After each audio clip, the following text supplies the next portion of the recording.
प्रणाम आप सभी को। मेरा नाम रोशन है। दोस्तों, आज मैं आपके लिए लेकर आया हूँ हिंदी साहित्य के महापंडित श्री विष्णु प्रभाकर जी की लिखी कहानी, जिसका शीर्षक है डाकू की बहन। तो आइए शुरू करते हैं कहानी का पाठ। ईसा की 19वीं शताब्दी की वह रात भारत के अतीत गौरव को बड़े यत्न से अपनी काली रात में लपेटे खड़ी थी। सारा वायुमंडल चुपचाप इस वेदना को पी रहा था और मुगल साम्राज्य के खंडहर गरम गरम सांसें खींचकर उदासीनता फैला रहे थे। ऊपर अनंत आकाश के अंचल में कोई भूला भटका तारा टिमटिमा रहा था। चारों ओर अंधकार का राज्य था। चंद्रदेव एक झलक दिखलाकर चले गए थे। लगभग 1 बजे का समय होगा।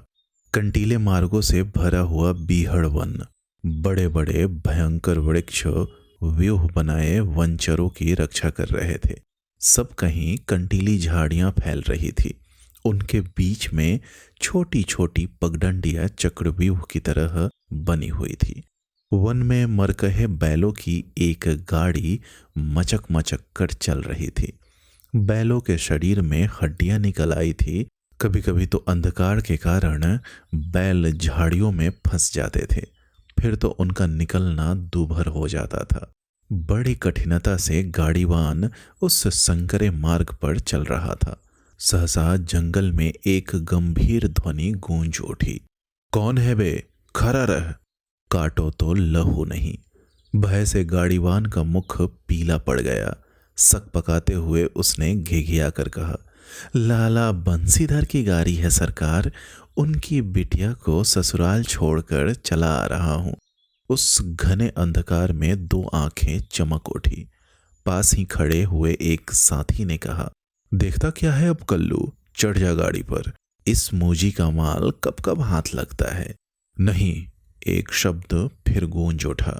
नहीं, उसने अपने सरदार की ओर देखकर कहा, आज क्या बात है सरदार?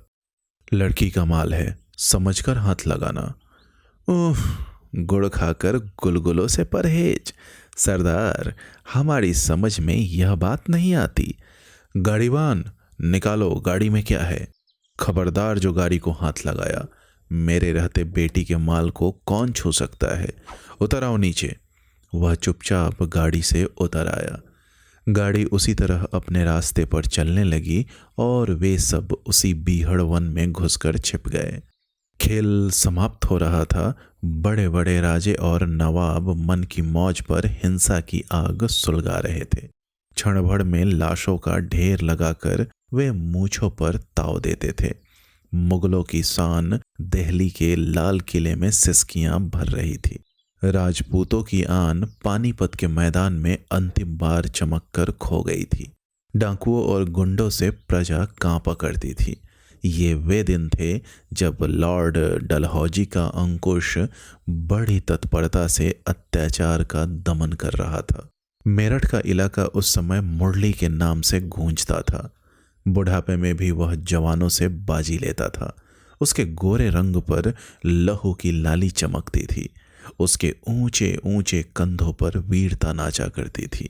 उसकी बड़ी बड़ी आंखों में जब छात्र तेज चमक उठता तो किसी बिरले को ही उससे आंखें मिलाने का साहस होता।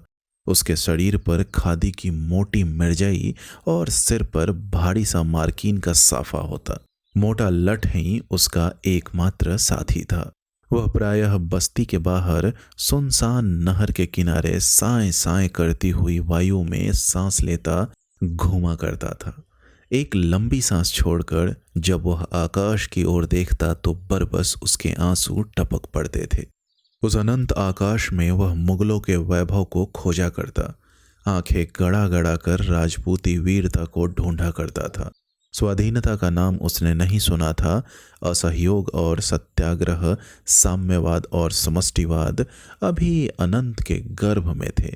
परंतु जब वह सुनता कि उस कर्नल ने उस किले को ले लिया या उस जमींदार ने उस गरीब को सता सता कर मार डाला, तो उसके होठ फरक उठते और उसकी लंबी भुजाएं फड़कने लगती।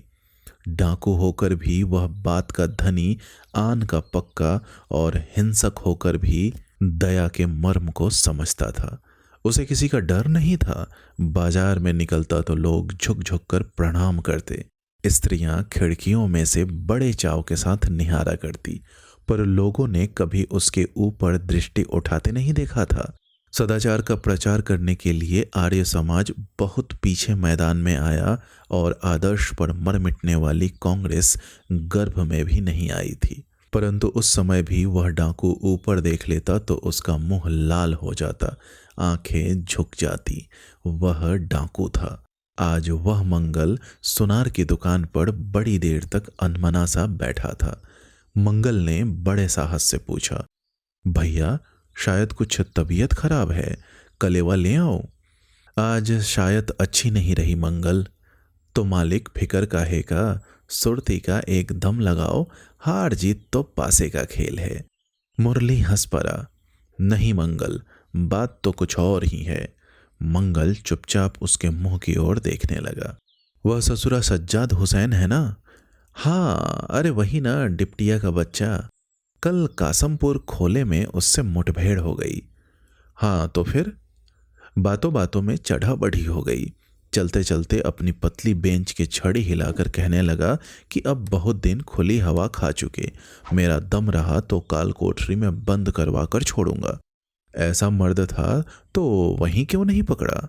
मैंने भी कह दिया कि जिस दिन इस हवा से जी भर जावेगा मैं आप ही कहला भेजूंगा। फिर तो डिप्टी साहब भुनभुनाते हुए चले गए। किसी की हिम्मत न पड़ी कि मुझे छू भी ले। खाली रोब गांठना था भैया, करने को दिल चाहिए। इतने में ही दूर से रोने की आवाज सुनाई पड़ी।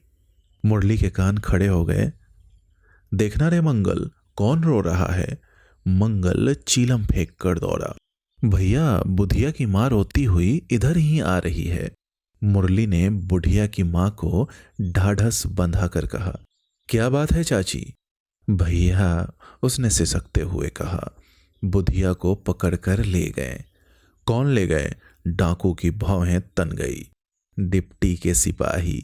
भला जाबे भरोसी, थाने में जाकर कह दे जल्दी ही मुरली मुलाकात करने आवेगा। मंगल हाँफता हुआ बोला, अहो रे भैया, पुलिस में न चले जाना, तुम तो निरे बुद्धू हो रहे मंगल। उसने फिर बुढ़िया से कहा। चाची आखिर बात क्या थी? भैया मैं क्या जानूं, बुधिया बीमार पड़ा था, घर में भूंजी भांग भी न थी। आज सवेरे ही 2 सिपाही आए और बुधिया से बोले, एक सिपाही की जरूरत है, चल तुझे ले चलें। वह भरोसा करके साथ चला गया। अब पता लगा कि उसे थाने में बंद कर रखा है। अच्छा तुम जाओ, कल बुधिया अपने घर आ जाएगा। मुरली के मुंह से निकली बात और विधाता के विधान में कुछ भी अंतर नहीं था। फिर भी वह बुढ़िया बोली, न भैया, जानबूझकर यमराज से लड़ने न जाना। अरे चाची, जब तक वह साला डिप्टिया मरेगा नहीं तब तक मुरली को चैन नहीं पड़ेगा। बुढ़िया कांप उठी। मुरली ने फिर कहा, क्यों चुपचाप घर न जाओगी? जाबे मल्लू, ज्ञानू को मेरे पास भेजकर कलवड़िया की दुकान के पास होकर निकल जाना। उससे कहना सारे दिनों की कसर आज ही निकलेगी। वह उत्तेजित हो रहा था। धीरे धीरे धूल से भरी हुई सड़कों को पार करके वह नदी तीर की ओर चला गया। बुधिया की माँ हक्का बक्का सी होकर खड़ी रही। श्रावण के शुक्ल पक्ष की चतुर्दशी आकाश के वक्षस्थल पर सिर धरे कांप रही थी।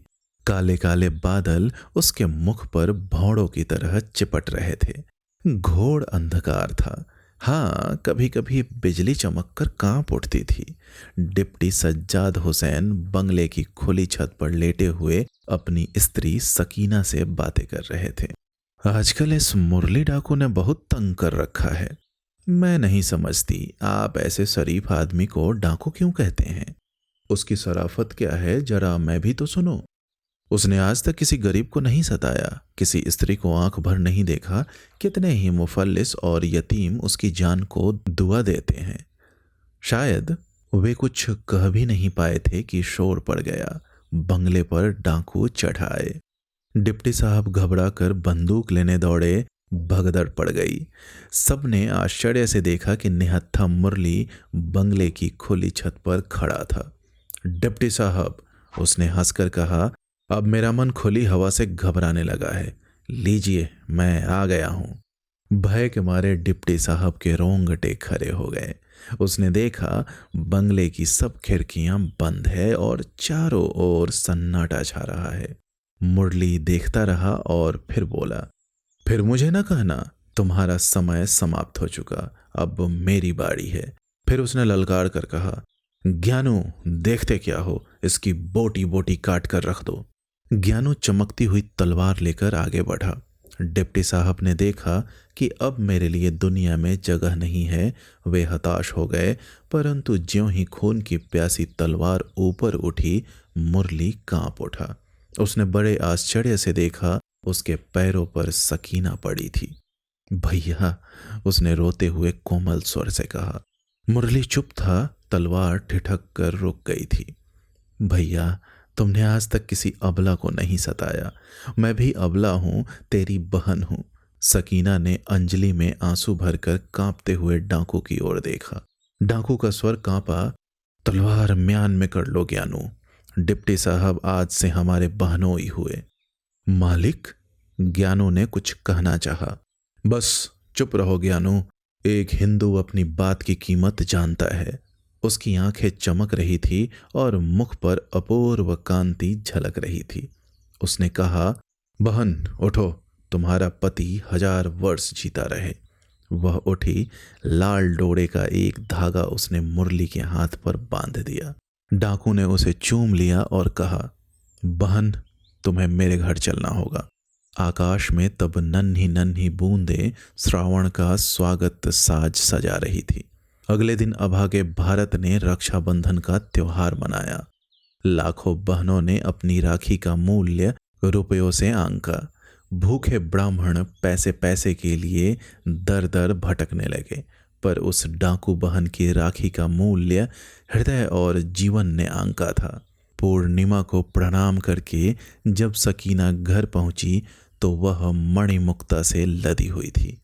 आश्चर्य और कुतूहल से सज्जाद हुसैन की आंखें चमक उठी।